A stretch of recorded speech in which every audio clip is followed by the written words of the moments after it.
Welcome everyone to reading 393 of the It's About Time Writers Reading series.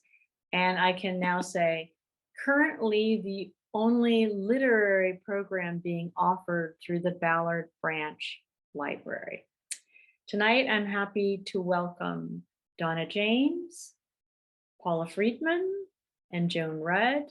We're also going to be hearing from Carol Levin. And if you can get my attention properly, I will write down your name for open mic. So the first thing that I would like to do is to let you know, some of you were here a few weeks ago or maybe longer, when there was a sort of tribute to Idori Anshel. And her daughter offered to send us copies that she'd put together at her memorial of some of her poems. And she said that what had happened is due to a fortuitous printing error, there were many copies. And so she mailed me about 15 because we're quite a number of people here who expressed interest in receiving a copy. The other thing that Elaine shared when she sent me this is that she had finally, as she said, after much deliberating, I just chose her cremation site marker words. These will go under her name and birth death dates. You, the group, will hopefully appreciate. Poet, adventurer, free spirit. So feel free to let me know if you would like to receive one of those collections. And now I would like to introduce Carol. This is the photo, which I hope you can see, of the August 11th, 1973 wedding ceremony. Is that correct, Carol? That is correct. And whenever George, Geo, however you knew him, would look at this picture, he'd always sort of say, can you see, why? Just look at her. Just look at her. Can you see, like when I met her, why it had to be? Just look at how beautiful she is. So I'm very honored that on what actually would have been the anniversary that we have you here tonight to share with us. So take it over, Carol. All right, Peggy. Well, I brought one too, actually. I don't know if you can see that, but okay, a second photo. That's also at the wedding. All right, but he missed this anniversary, this 49th anniversary, by almost 12 weeks, but I'm here. I have two poems to read, and they're both from my book. This may come out upside down, probably, An Undercurrent of Jitters, which is a book relating to all sorts of marriages and weddings and not weddings and stuff. Notice of death. He's not sick and he's not a writer, but my husband is writing his own obituary. Energy leaps him every morning around the lake, exercising his old dogs. Will he expose how crushed by grief he is as one by one the dog family dies? Will he treat you to his irresistible laugh? Confess, he cracks up at my quips. Will he accurately say his heart is assaulted, as I couldn't care less cavalier kill summer flies? I'll bet he'll forget to reveal he helps everyone at the speed of the sound of, yes, impish raconteur. He'll recite the tale, one of hundreds, how in a cloudburst he shoved the butt of a Saint Bernard up a sliding bank to reunite her with her overwrought owner. Surely, he will say, that the day he was born to own the sky, addicted already to flight, and very likely he'll not say he's not perfect, although I may be mistaken. I want him to brag from his grave that he's a magician who will live for ages in the art he's created with wood. He's not sick thinking over how he will reflect himself in the Seattle Sunday Times to strangers scanning the departed. Born, day, year, place, such and such, parents, graduated, worked, traveled, belonged to, sons, daughters, beloved. No, he won't say the usual.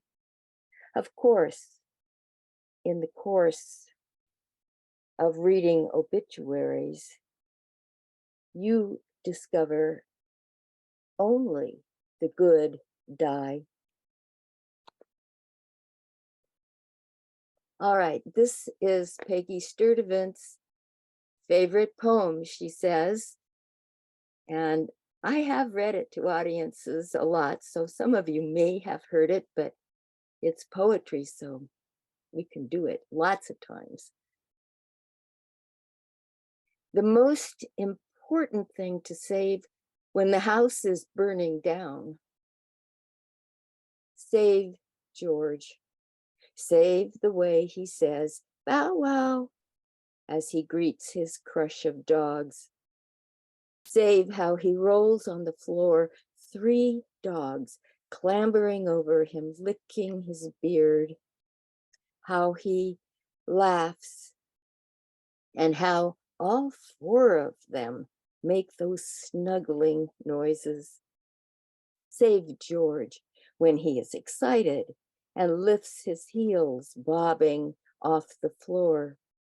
Sometimes drops of spittle sparkle in the corner of his lips while he tells stories and can't talk fast enough. His cut hands are calloused, raw from working wood.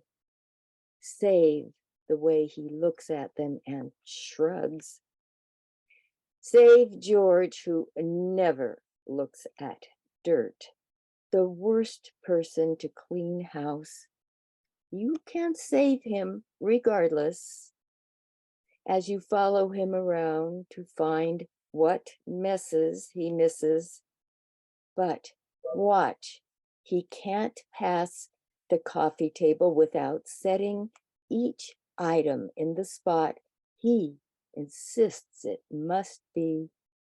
Methodically, he moves the deco birchwood box 1/8 of an inch, straightens the album, exacting edge to edge.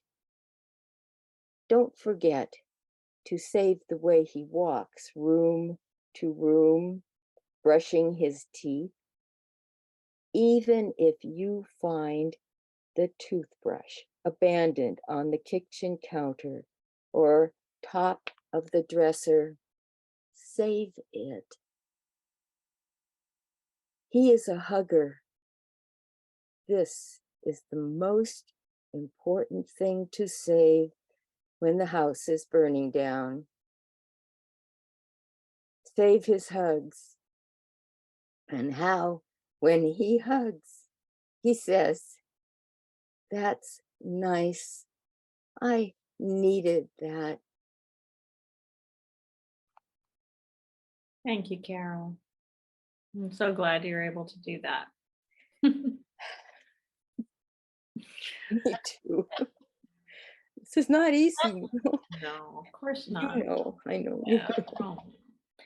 I first met George and Carol because I was reading in the actual Ballard Library, and they were sitting where they always sat, even though they put us in the children's section that night. And we got to talking, and I was so captivated. I said, "Oh, I think I have to come and interview you." And so I wrote a piece called Love Story with House. And then I said, "You have to have my fiance over because he needs to know to move to Sunset Hill." And so it was done. And within a matter of 2 months, we were moving to Sunset Hill. That is the power of George and Carol and Sunset Hill and the love story. Peggy didn't tell you, she and her fiance had been engaged for 4 years, and neither one of them would leave the particular house they were living in. That's why she brought him here. It worked. Thank you, Carol. Thank you, Peggy. And now we're neighbors. So, okay, we now return to our regular programming of featured readers. Our next reader is going to be Donna James. So, welcome, Donna. Thank you. Donna has spent 39 years meeting individuals and couples in the intimate confines of her psychotherapy consulting room. After long years of academic writing, she returned to poetry, her first literary love. Donna's poetry gives literary voice to the stories of idiocy, affliction, spasms of hope, and resilience that are peculiar to the human psyche. Her work has been published in numerous online and print journals. She's attracted to the ephemeral nature. Her ikebana process also influences her pruning poetry. Lead Thanks. on. All right. Um, uh, Thank you. It's about time. Thank you, friends and family who are here, and fellow writers and fellow readers. And Peggy, thank you so much for your undying dedication to this institution. You are a treasure. I'm going to read 11 poems. None of them is very long. I write short. I think it's my faulty attention span. Here we go. Fate. If she hadn't happened to be a princess, she would still have noticed the P, though she would have taken it for granted, some small stone or clod of dirt or pine cone, any of the usual impediments to sleep she was accustomed to among the rough straw or boughs from the forest floor, making up the stuff of the mattress of her bed at home. What would have impressed her was the softness of so much down.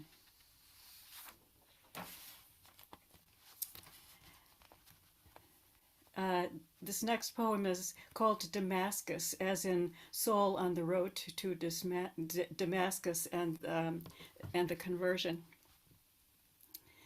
Damascus. I came home from my office to a dark house. I found him on the floor. Turned him over, shook him, punched in 911. She talked me through CPR.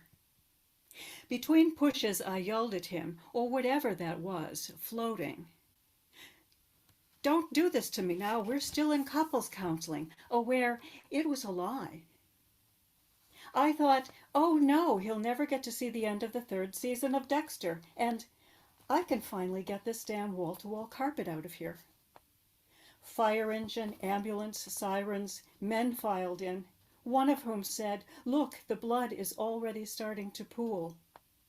Another asked me, please leave the room.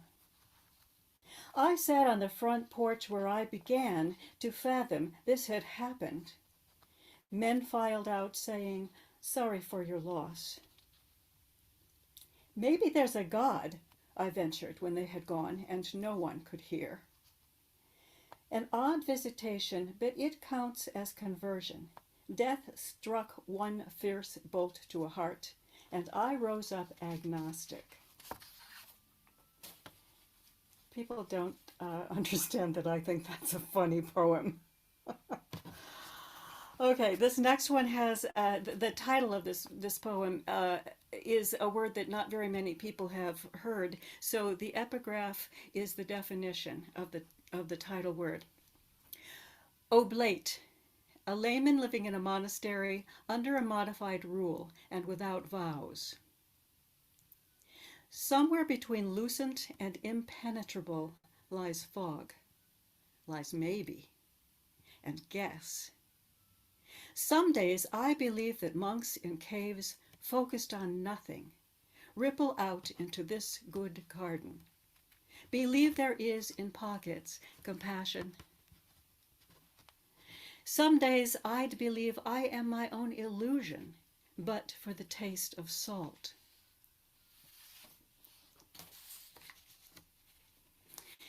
These next two short poems are about my response to the world situation, or at least the world situation before the Supreme Court did its overturn of Roe v. Wade. I still don't know how to write about that one. Write what you know. I feel my feelings about Ukraine and Uvalde, while I squat in my garden shooting portraits of bearded irises. Mushrooms unearthed daily, where gardeners spread a thin layer of manure. Skull of a small bird, the only body on the ground. And protocol. Late Monday, I wondered, strolling the garden, what's going on today in Donbass? I hadn't wondered much of anything days of her weekend visit except what conversation would we wander to and what and where our next meal? What books is she reading? What discussions with other friends? Donbass and I reenacting dichotomous rituals in competition since first people gathered.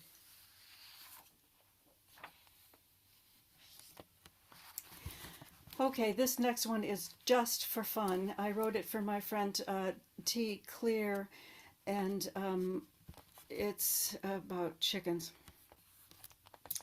She writes a lot of poems about chickens. Birds of a feather. If I raised chickens, I'd wear a path kitchen to coop for food laid from scraps. Awake, aroused by another creature's nature. If I raised chickens, I'd cluck religiously psalm or adhan, a call to morning prayer and breakfast of eggs. If I raised chickens, I'd succumb to the temptation to strut around the yard, flap my elbows, thrust out my nose, and raise up my knees when I was sure no one was looking. If I raised chickens, I'd have relationships with chickens instead of crows who don't depend on me for lunch. I would have to pay someone to feed my flock when I went away for days if I raised chickens. Me, I ask crows my haunting questions. They reply with caws and clicks, not entirely unlike chickens clucking. Less constant, disinclined to stay home nights, pluck out my eyes if I try to steal their eggs. If I raised chickens, I would have a never-ending well of metaphors for perils and pleasures gleaned from my own backyard in conversation with chickens. My metaphors are black as feathers on a palm-aided head that perform snow-entertaining antics. If I raised chickens, coyotes would come for supper, blood splattered everywhere, foul feathers flying. Okay, so seldom does my clinical practice and my word poetry practice come into collision, but this is an exception to that. Analysis sexualis et pecuniaria. Sex, money, loaded for everybody. You getting any? How much does it show when you strut? How does it feel when you find it in your pocket? Do you finger the jewels alone or use them in trade? What are you willing to risk for it? Display, betray. Do you use keyboard and screen for your most exciting transactions? Does somebody have to be beaten for you to feel satisfaction? Is it hard to resist a piece of it that belongs to somebody else? Does it make you feel young, important, obscene? Tell me, you and sex and money. Tell me everything.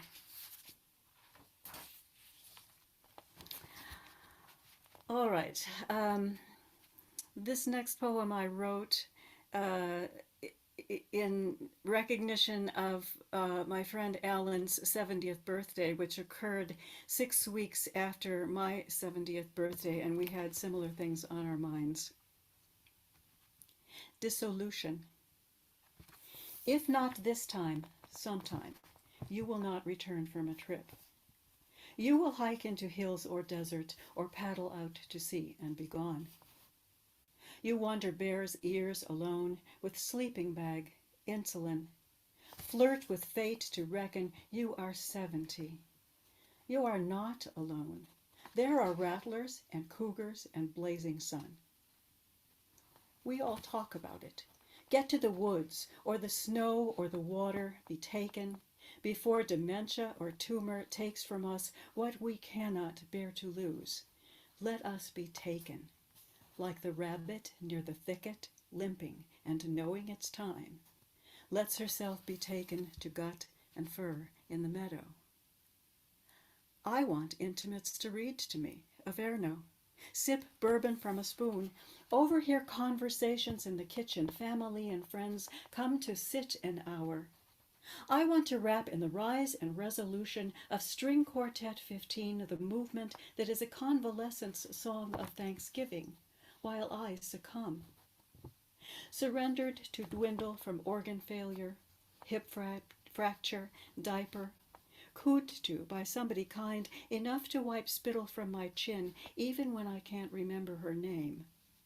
I will be eaten from inside, lose all control, go graceless, a pigeon poisoned on a sidewalk.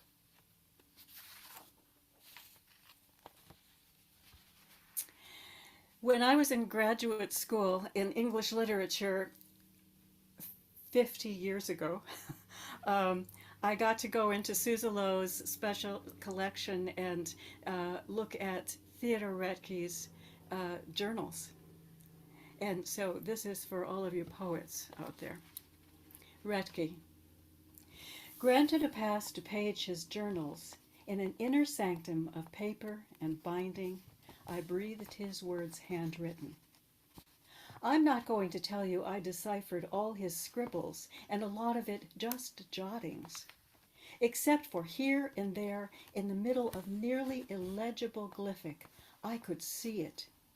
That indispensable line from a classic in the modern canon, that throwaway he reread later and nestled in a poem, a squirming, breathing thing that cries out what this is, being human, guides the wrestle to find where the numinous resides, searches for what at this old age we seed to call enough, shows how we might rescue from the cellar a smelly root or cutting and urge it on alive and budding.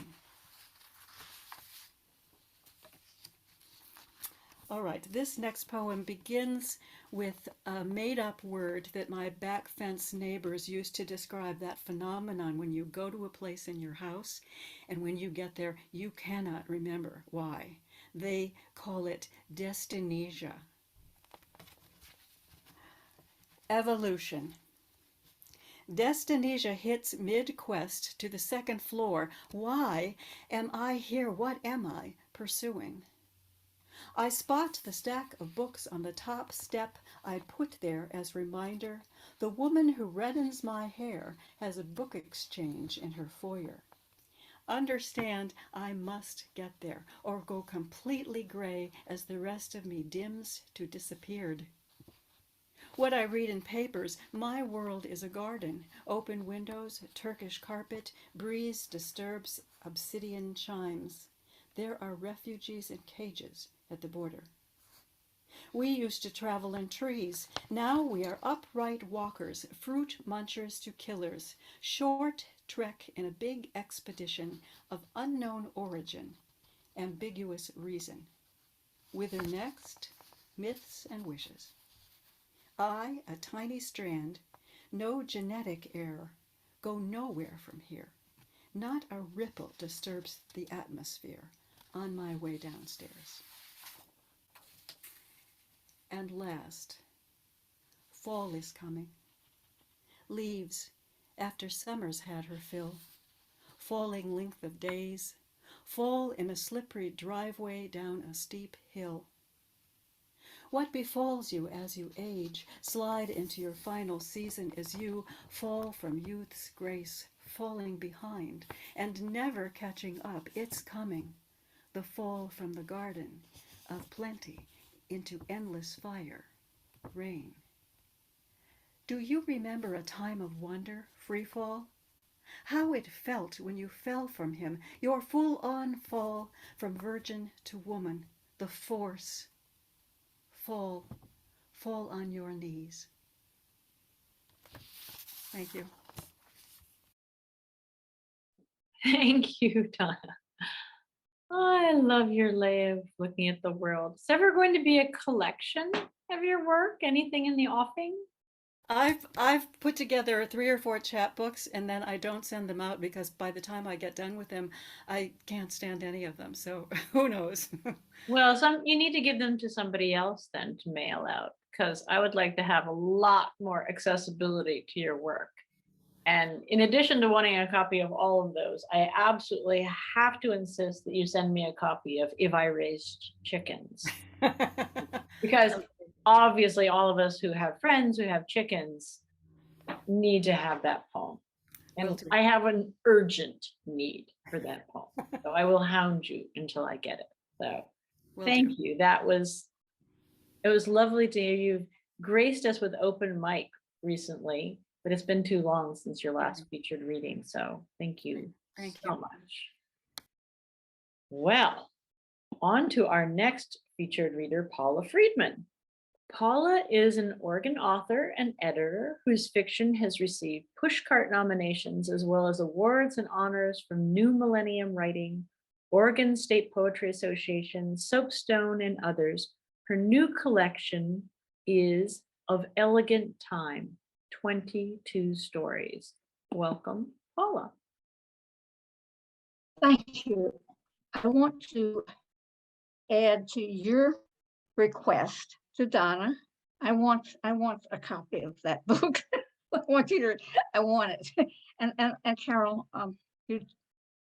your work too. I mean, this is one of the best readings I've heard in I don't know how long. Thank you.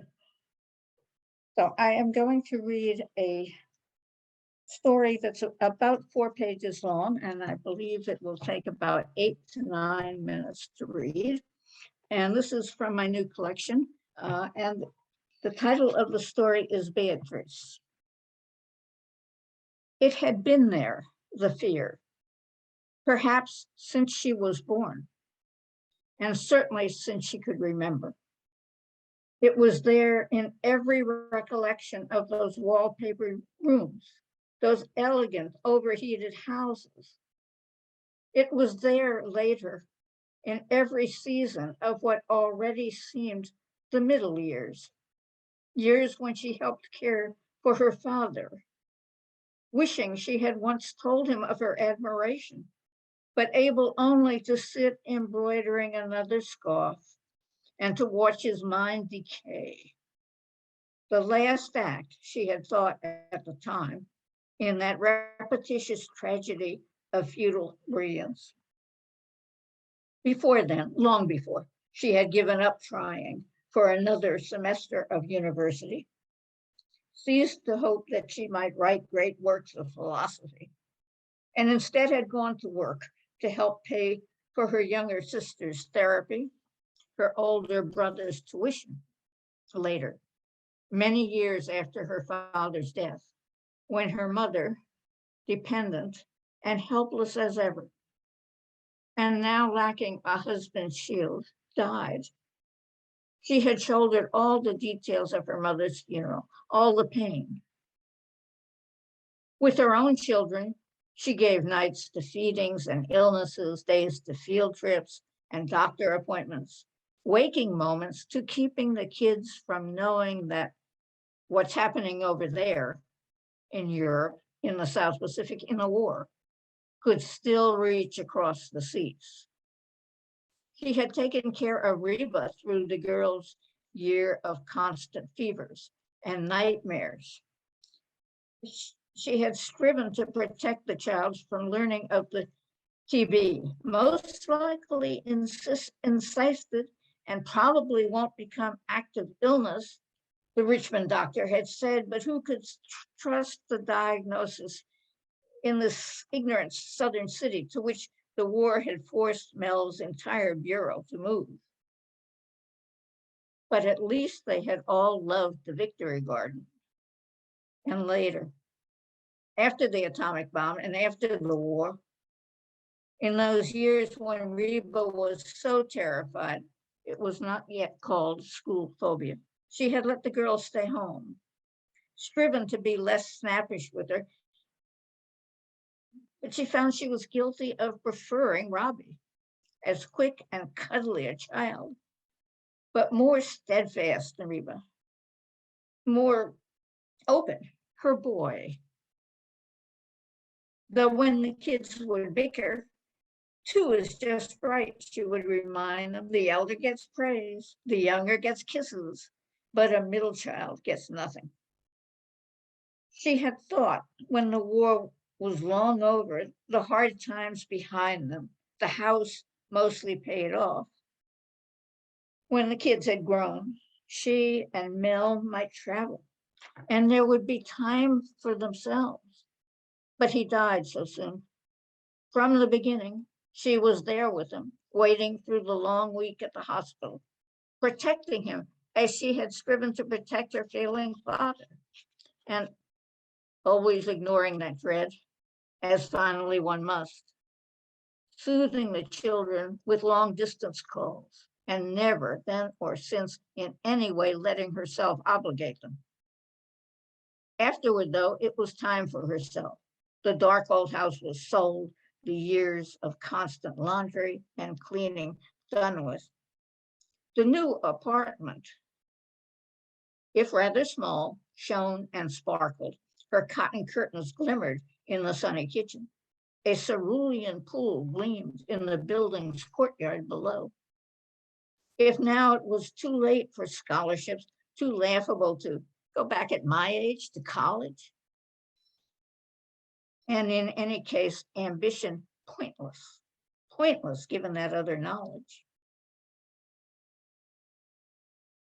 She might spend happy hours in simple things, in visiting and shopping with friends, walking down these shaded streets with kindly, inquisitive new neighbors, or at least between the back-to-back bouts of the flu all winter long. As soon as the weather cleared, she flew out to the coast, visiting Rob and his wife, and that joy she had longed for, though perhaps not so much as to share her own ideas. Seeing her newborn granddaughter, not really her only grandchild, of course, but it was hard to fully count that unseen baby whom Reba had given up for adoption. Rob's wife was reserved, however, more reserved than ever. And so, to avoid imposing in their home, she finished by staying in a motel. When in July, after yet another flu, she split, as the kids would put it, to Europe to spend time with her unhappy daughter, Reba humiliated her in public, harshly, irritably, and in a hotel on Cannes Rue de Verité, one night awakened her. "Mom, you snored." But she had determined to put up with her struggling daughter's moods, for Reba was secretly heartbroken, unable to speak up for herself with that too charming Raoul, and thus again abandoned. And so, good night, Reba dear, she had replied and turned over in bed. Besides, she couldn't help the snoring, just part of the sinus trouble that kept hanging on. One evening, hours before she was to leave for the States, at a corner cafe near Metro Opera, she and Reba began finally speaking woman to woman, discussing, of all things, childbearing. How good that Reba had come to confide in her, seeing that their words shocked the group of tourists at the very next table. American Mrs. Grundy types, she had thought, but of course not said. They had broken into spontaneous mama and daughter laughter. 15 minutes later, as they parted underneath the capital M of the Metro entrance, Reba turned and spontaneously grasped her in a big bear hug. But only that once. And how did they really feel about her? The children, their letters so perfunctory. Or Mel's friends long ago, who used to make baseballs of her, quote, leaden, unquote, biscuits. Or his family with their constant criticisms, the people who would have laughed at what she might have tried to say, to write, to say, to think. And the nurses here, who, seeing her brother knew the doctors, appeared so kind when they changed her IV. The intern puffing out his shoulders, suggesting perhaps a rabbi. Didn't they understand she knew? No point to all that. The chicken's eyes must see its severed body flapping. She would not bother anyone with her fear. Yet if nobody understood, she had not meant to be a burden, that she had meant rather all those things she had not explained, this knowledge. There was no way now to tell them. She would be dead soon. They might laugh on, and she could not change it.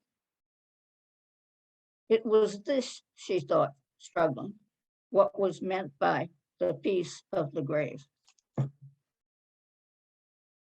Thank you. Could you read that last line again? It was this, she thought, struggling, what was meant by the peace of the grave. The peace of the grave. Thank you. Wanted to make sure I heard properly the very last line. Peace. Okay. Well, it could have been the other. It could have been the other. See, I went to the other one first. Thank you for clarifying that. Thanks so much for joining us here tonight, Paul. All right. Our next reader is Joan Rudd. Joan was born in New York City and grew up with many children of other European refugees. She, in turn, relocated far away to the Pacific Northwest at age 17 for college, a commune, and then art school. In her family of origin, each generation literally spoke a different language, and she finally turned to art to express feelings she did not necessarily have names for. Her stories describe her history and her travels, 2 marriages, 2 Northwest cities, and raising 2 sons born 23 years apart. Her motivation for wanting to preserve her memories is the growing absence of people who shared the same memories and stories. She believes most people only get to live, get only one life and on only one coast. She has gotten at least 2 tickets to ride. Welcome, Joan. Thank you, Peggy. Hello. I'm going to read stories from my book, Building Solid, A Life in Stories, from the chapter on childhood, The Arts and Crafts Man.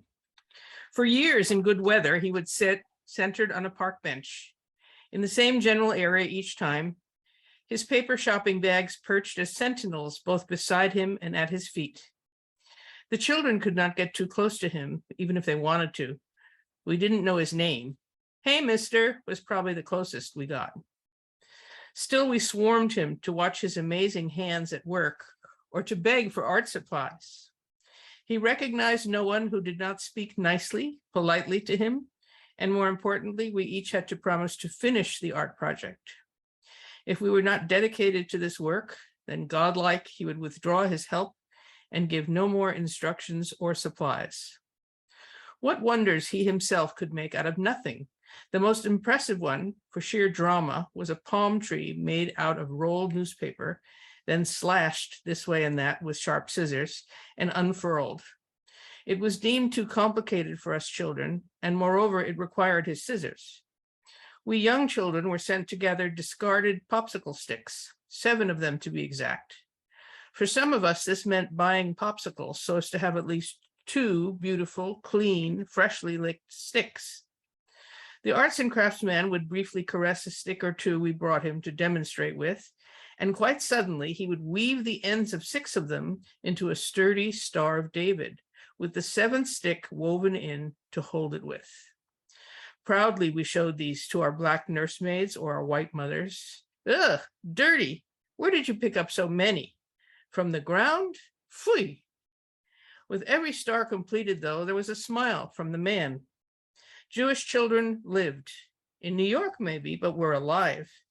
His own accent was thick, indistinguishable to me from the many European accents I was surrounded by in New York in that era. He was undoubtedly a refugee, a survivor of some sort. One wintry day, as it was growing dark, my mother approached the man. "I see you're not well," she said in her best doctor voice. "We will walk with you." He protested mildly and would accept no help with his shopping bags, but he let us accompany him. He was clearly short of breath. We all walked slowly out of the park toward Central Park South. There he turned for the tall, fancy Essex House building, tipped his hat to my mother, and went inside. We never ever saw him again in the park. My mother thought he had probably died. Apparently, he had the appearance of someone with advanced heart disease. He was heavy, he was old, he was unutterably sad, except in summer, when he sent us to fetch 7 popsicle sticks for the stars. He dressed well, all in grays, a gray fedora, a gray overcoat, a gray suit. It's possible his shirt was white and his shoes black. He appeared to be a gentleman, dignified in dress, like an uncle or an accountant or something. "I'll be damned," my mother kept saying. "I just knew it." "Knew what, Mommy?" I wanted to know. "That he was probably very rich," she said. "Only the very rich can be so eccentric, and so I wanted to see where he lived." Story 2, anti-Semitism.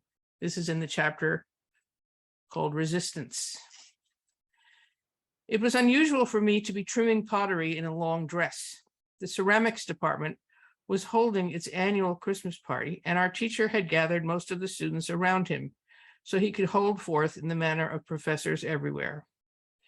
This time, perhaps after holiday beer, he got started on the iniquity of Jews and their widespread influence on world economics. I was sitting at a small distance, working on my hand-thrown pots before they would become too dry to trim their bottoms or feet. I stopped my wheel and picked up the metal stool I had been sitting on. Holding it as a shield in front of my chest with 2 hands and with its legs pointed forward, I walked slowly toward the group. I don't think I was limping, or not much, as I was a pretty good walker at that time. I aimed my trajectory right toward the teacher as the other students peeled away. I kept my face blank and continued to advance. He started to blabber. "I didn't mean anything," and "take it easy," as I continued forward. When he was finally alone, abandoned by his enablers, and clearly frightened, I stopped in front of his cowering posture. Convinced I'd done enough, I returned to my pottery wheel with my stool. He never made anti-Semitic remarks in class again. I did not report him, though someone else might have.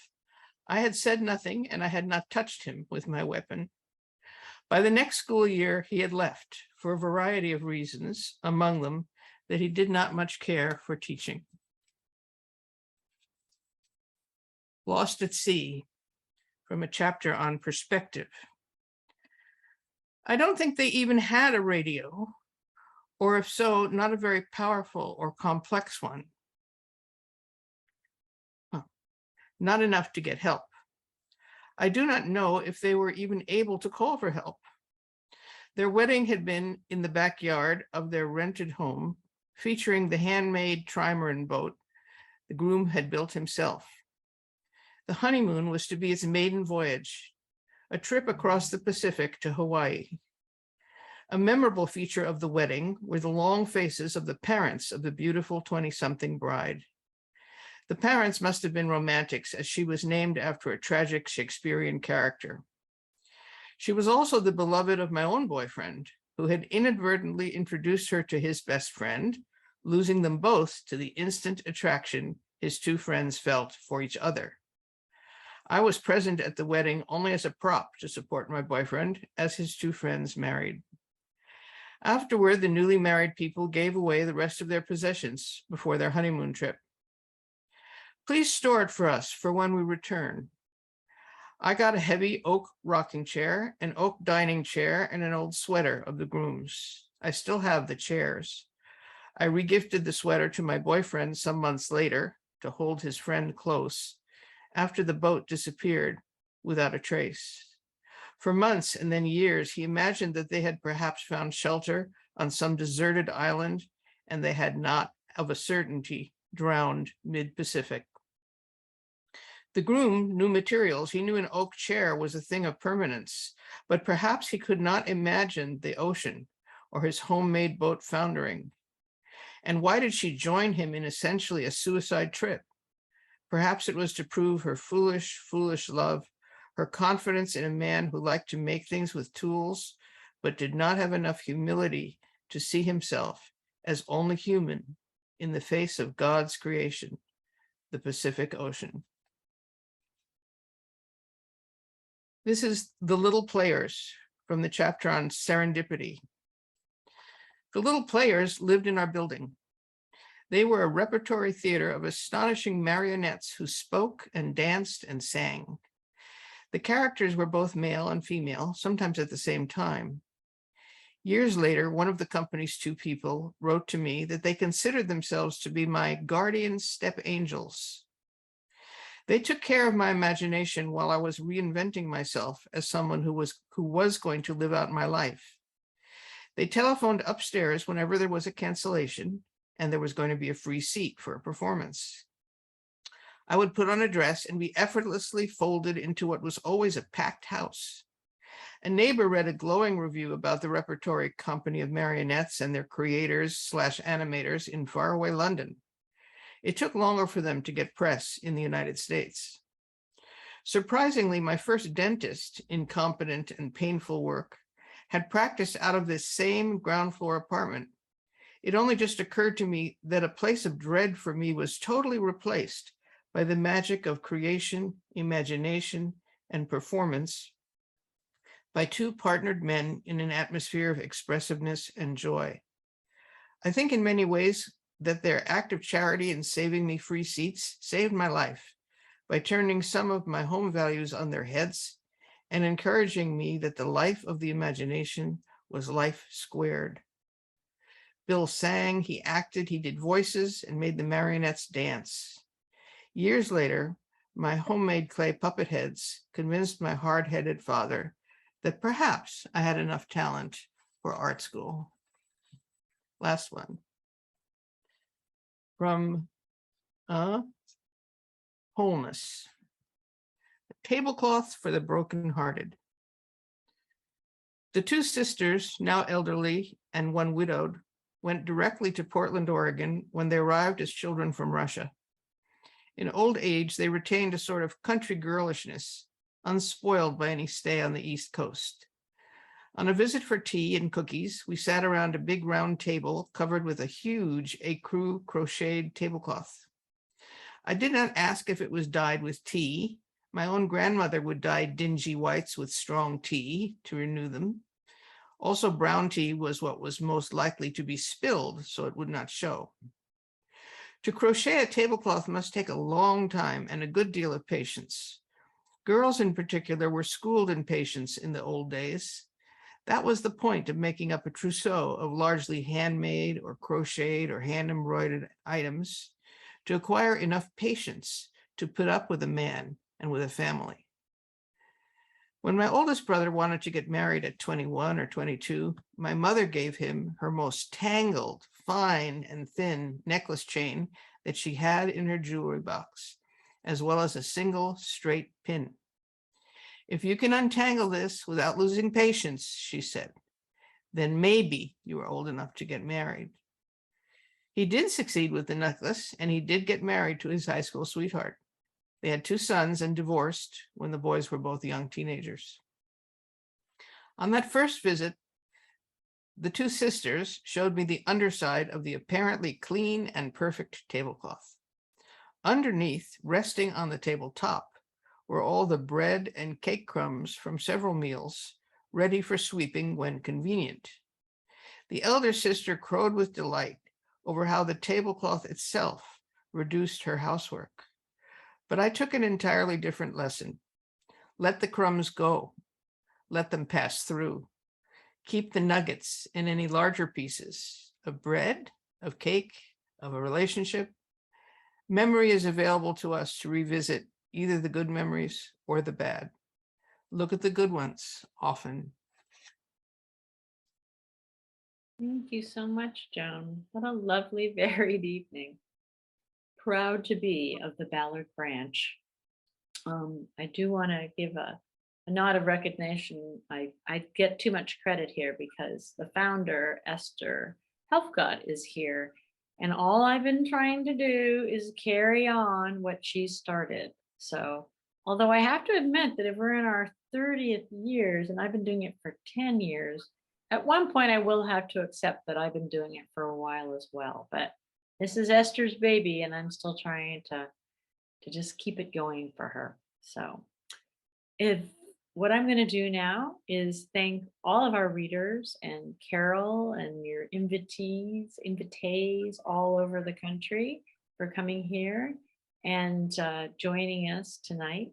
This will later be available on our It's About Time Writers Readers YouTube channel, and also as a podcast on the Seattle Public Library website. I'm now going to turn off the recording, but feel free to, get to have like after reading talk among ourselves.